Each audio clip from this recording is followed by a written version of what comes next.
আত্তাহিয়াতুর মাঝে বসে সকলে আমাদের দুই হাতের আঙ্গুলকে এরকম প্লাট করে রাখি, এরকম রাখি না? আত্তাহিয়াতু পড়তে পড়তে আশহাদু আল্লা ইলাহা ইল্লাল্লাহ এক আঙ্গুল তুলি, আবার পরে নামাই। অথচ নবীজি সাল্লাল্লাহু আলাইহি সাল্লাম আত্তাহিয়াতুতে বসেই তিনি ডান হাতের বৃদ্ধাঙ্গুলিকে মধ্যমার সাথে লাগাইয়া এরকম গোল বানাতেন। সহিহ মুসলিম অনেকগুলো হাদিস আমি আনছি।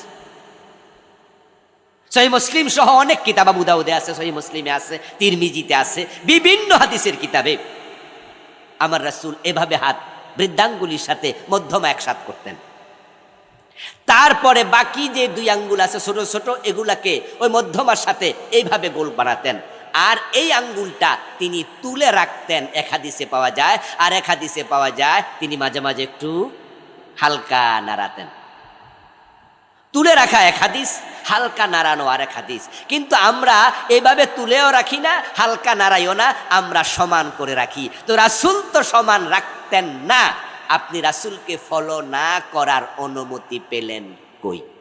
নবীজি সাল্লাল্লাহু আলাইহি ওয়াসাল্লাম যখন নামাজে দাঁড়াতেন তখন তিনি নামাজ শুরু করতেন তাকবীর দিয়ে। ক্বালা রাসূলুল্লাহ সাল্লাল্লাহু আলাইহি ওয়াসাল্লাম ইফতিতাহু ওয়াত তাকবীর ওয়া ইখতিতামুহু আত তাসলিম।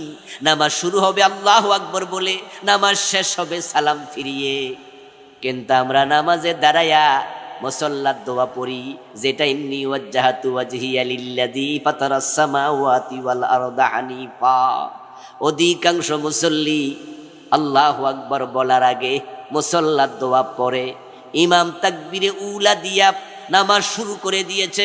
আপনি মসজিদে ঢুকেছেন, এখন তাকবীরে উলা আপনি পেতেন, কিন্তু শুধু নাওয়াইতুয়ানের কারণে উনার 3-4 আয়াত শেষ।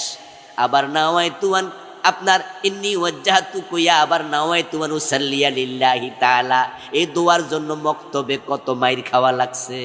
অথচ আমার রাসূল নাওয়াইতুয়ান কোনোদিন পড়েন নাই, ইন্নী ওয়াজ্জাহাতু পড়েছেন। হাদিসে পাওয়া যায়, সহিহ মুসলিমে এসেছে, হযরত আলী থেকে বর্ণিত হাদিস, আমার রাসূল ইন্নী ওয়াজ্জাহাতু পড়েছেন তাকবীর দেওয়ার পরে। কখন পড়ছে?